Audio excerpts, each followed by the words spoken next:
সবুজের এই বিশাল সমুদ্রের মতো যে ক্ষেতটি দেখছেন, এটা কিন্তু ধান কিংবা গমের ক্ষেত না। এটি হলো গ্রামের এক পুরনো কিন্তু অনেক উপকারী শস্য, কাউন ক্ষেত। একসময় বাংলাদেশের গ্রাম অঞ্চলে কাউনের চাষ ছিল খুবই পরিচিত, কিন্তু আধুনিক ফসলের ভিড়ে আজ এই ফসল অনেকটাই হারিয়ে যেতে বসেছে। তবুও এখনও কিছু কৃষক ঐতিহ্য ধরে রেখে কাউন চাষ করছেন। দেখতে ছোট ছোট দানার মতো হলেও কাউনের পুষ্টি কিন্তু অনেক বড়। এতে রয়েছে প্রচুর ফাইবার, ভিটামিন ও খনিজ উপাদান। এখন আবার কাউনের দিকে ঝুঁকছে। এই যে বাতাসে দুলছে কাউনের শীষগুলো, গ্রামের প্রাকৃতিক সৌন্দর্য যেন এখানে লুকিয়ে আছে। শহরের লোকালয় থেকে দূরে এমন সবুজ ক্ষেতে মানুষের মনকে মুহূর্তে শান্ত করে দেয়।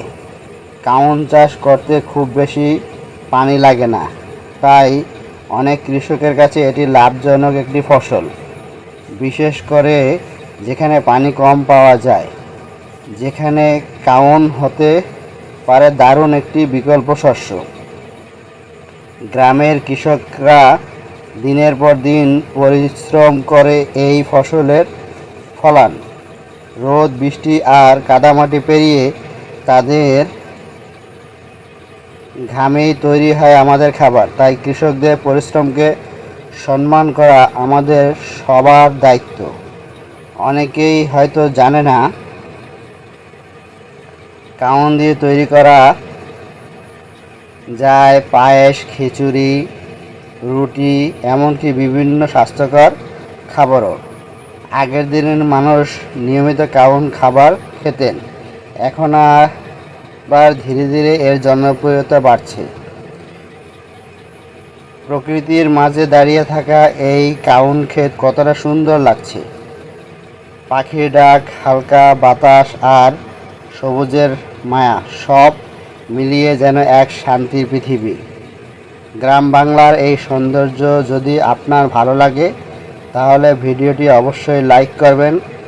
আর এমন গ্রামীণ জীবন, কৃষি, প্রকৃতির আরও ভিডিও দেখতে চ্যানেলটিকে সাবস্ক্রাইব করবেন, পেজটিকে ফলো দিয়ে রাখবেন। কারণ আমাদের গ্রামের গল্প, আমাদের কৃষকের গল্প, আমাদের প্রকৃতির গল্প সবার কাছে পৌঁছে দেওয়া দরকার।